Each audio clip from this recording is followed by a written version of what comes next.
అరవింద్ గారిని కూడా వేదిక మీద జాయిన్ అవ్వాల్సిగా రిక్వెస్ట్ చేస్తున్నారు. కూర్చోండి, నా స్పీచ్ అయిపోయాక నేనే పిలుస్తా. మీరుంటే నాకు కూడా ప్రెజర్ అవుతుంది, ఇప్పుడు నిల్చోబెట్టేసి మాట్లాడేస్తున్నాను. సో చాలా రోజులు అయింది. మీడియా మిత్రులందరికీ నమస్తే. అందరు బాగున్నారా? సో ఏం వాసు, ప్రొడ్యూసర్ అయినాక స్మార్ట్ అయినావు నువ్వు. యూజువల్లీ రివర్స్ ఉంటుంది సార్. సినిమాలు ప్రొడ్యూస్ చేసే కొద్దీ ఎండిపోయి నవ్వు మాయమైపోయి జుట్లు ఊడిపోయి ఇట్లుంటుంది పరిస్థితి. కానీ అల్లు అరవింద్ గారి గ్యాంగ్ ఒకటి హ్యాండ్సమ్ ప్రొడ్యూసర్స్ గ్యాంగ్ అనమాట. అట్లా సార్ ఎస్కేఎన్ గారు, బన్నీవాస్ గారు, ధీరజ్ గారు, ఇప్పుడు వాసు ప్రొడ్యూస్ చేసే కొద్దీ ఊడిపోవాలి, కానీ ప్రొడ్యూస్ చేసే కొద్దీ ఇట్లా. మీ చుట్టూ కూడా స్ట్రాంగ్ ఉంది కదా సార్. సో అది సార్ మొత్తానికి. అవును సార్, ఏం సార్ ఏమన్నా పగనా సార్? నేనంటే ఎక్కడ ఆడిషన్ గీత ఆడితే నేను వచ్చిస్తా సార్, మళ్ళీ ఫస్ట్ సినిమా లెక్క ఆడిషన్ ఇస్తా సార్.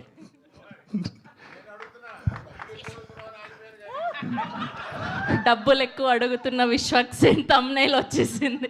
మీకేం తక్కువన్నాయి సార్, థియేటర్ మీదే, సీటు మీద కూర్చున్న సీటు కూడా మీదే. ఆడ పంచాలి సార్, నాలాంటి వాళ్ళకి మంచితే మంచిగా ఉంటుంది industry. So jokes apart, Vasu.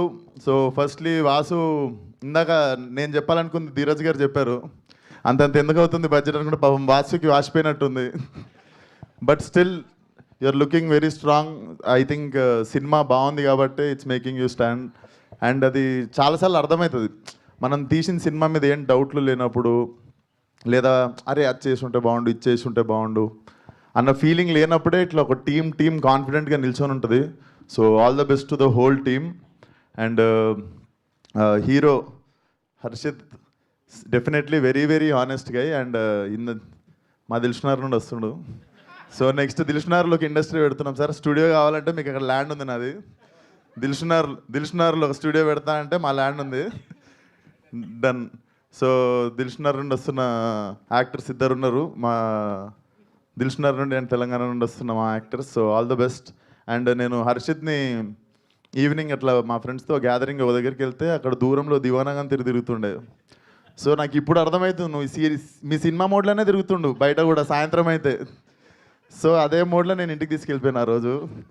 పోతే అన్న దివానా సినిమా వేసిన రా అంటే నేను వస్తారా అని చెప్పినుండే. సో ఉత్తిగా లేదురా, నేను నిజంగానే వస్తానని చెప్పినుండే ఆ రోజు. వాసు నువ్వు పిలవకుండా వీడు ఒక మెసేజ్ పెట్టినా వచ్చేస్తుండే నేను. అండ్ శ్రీకాంత్ అన్న, your honesty in the film is seen on screen. So definitely నువ్వు మీ నాన్న వెళ్ళిపోయిన తర్వాత జరిగిందని అసలు ఫీల్ కాకు. ఐ థింక్ ఎతికితే మీ నాన్న సినిమాలోనే దొరికిపోతాడు. I can sense that in your honesty. And all the best to the whole team. Sridevi garu amazing speech అండి. ఈ మధ్యలో మిస్ అవుతుండే మేము కొన్ని సెన్సేషనల్ స్పీచ్లో, అది మీతో మళ్ళీ రీస్టార్ట్ అయింది అనుకోవాలి. అండ్ వాసు ఇంత మాట్లాడతాడని నాకు తెలియదు. వాసు నా లైఫ్ మొత్తంలో వాసు నేను మాట్లాడుకుని 2 పేజీలే ఉంటాయి అనుకుంటా. అండ్ ఇక్కడ 4 పేజీలు చెప్పినాను. ఐ కెన్ సెన్స్, నాకు తెలిసి వాసుకి జ్వరం వస్తుంది ఈరోజు ఇంత మాట్లాడినందుకు. బట్ పైసలు రావాలనుకుంటున్నా మీ అందరికీ, నాకు కూడా అడ్వాన్స్ చేయాలనుకుంటున్నా అల్లు అరవింద్ గారితో పాటు. అండ్ అందరితో పాటు ఇప్పుడు నాకు అడ్వాన్స్ ఇచ్చిన ప్రొడ్యూసర్ గురించి మాట్లాడుతున్నా, ధీరజ్ గారు. చూడండి సార్, మీ శిష్యులు ఇస్తున్నారు సార్ నాకు advance. So Deewana should be a blockbuster definitely. Harshit జర లవర్ బాయ్లో కరువు అవుతుందంటే నేను కూడా మెల్ల స్మార్ట్ అయినా, నువ్వు కూడా వచ్చేసినావు. సో యూ కెన్ సీ కొంచెం లవర్ బాయ్స్ దగ్గరని చెప్పి అనుకుంటుంటే ఇప్పుడు గర్ల్స్ అందరికీ హర్షిత్ వస్తున్నాడు ఇప్పుడు. So all the best to the whole team. And Eshwar garu అద్భుతమైన మ్యూజిక్ ఇచ్చారు. 40 స్పీకర్ల కాన్సెప్ట్ చాలా బాగుంది సార్. నేను కూడా ఎప్పుడన్నా మీకు పెడతా 40 స్పీకర్లకు పని. And Krishna master, how are you? Super. And Vamshi Pachipulusu మన DOP bro, thank you so much. నాకు కుదరలేదు, నాకు కూడా చాలాసార్లు హెల్ప్ చేసిండు. Thank you brother. రాకీకి కావచ్చు, he always used to like 1 call away వచ్చి హెల్ప్ చేస్తుండే. Thank you Vamshi. And thank you మీరు అసలు మీకు చిన్న సినిమా పెద్ద సినిమా ఆ సినిమా ఈ సినిమా ఏం లేదు, ప్రతి సినిమాని జబర్దస్త్ ప్రమోట్ చేస్తారు. కాదు, అక్కడ కూడా 1 సైడెడ్ లవ్ స్టోరీ, అబ్బాయిలే గొప్ప అన్నారు. కనీసం అమ్మాయి గురించి ఒక్క విషయం నేను చెప్పాలి. ఎవరు గొప్పను చెప్పాలి? చెప్పండి. తప్పు లేకుండా సారీ చెప్పేటోడు గొప్ప.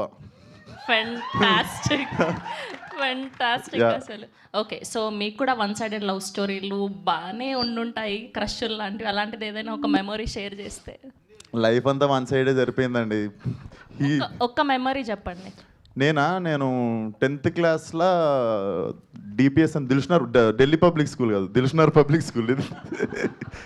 సో మా డాడీ బైక్ దొంగతనంగా తీసుకొని డిపిఎస్ బయటకు పోయి బండి ఆపుకొని 1 year చూసినా కానీ అమ్మాయితో మాట్లాడలే 1 year.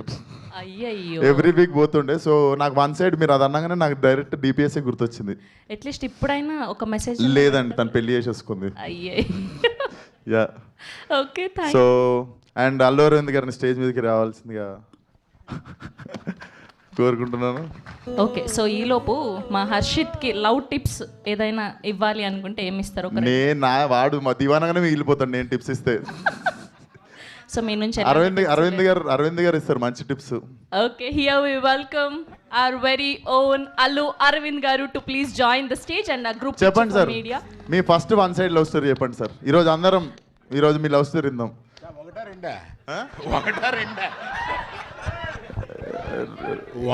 రెండోది ఇప్పటికి స్విచ్ ఆన్ ఉందా సార్? వన్ సైడ్ అన్న తర్వాత ఎన్నన్నా ఉంటాయి. ఇప్పుడు ఒకటేనా సార్?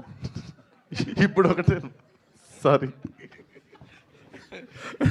పర్లేదు, నా వయసుని బట్టి అడుగుతున్నాం అనుకోవట్లాగా. అంతే కదా సార్, మనం యూత్. ఇవాళ ఏముందా, ఇవాళ లవ్ బిగిన్ అవుద్ది. 2 జనం లేని సినిమాలకి వెళ్ళి, అంటే ఎక్కువ హిట్గా కార్నర్ సీట్లో కూర్చొని ఆ తర్వాత 2 షాపింగ్లకి వెళ్ళి ఇవాళ లవ్ ఓయోలో ఎండ్ అవుతుంది. అంటే ఏంటి సార్, నాకు తెలియదు. ఇంత అరుస్తున్నారంటే తెలియలేదు. అంటే ఏంట్రా? ఒక గ్రూప్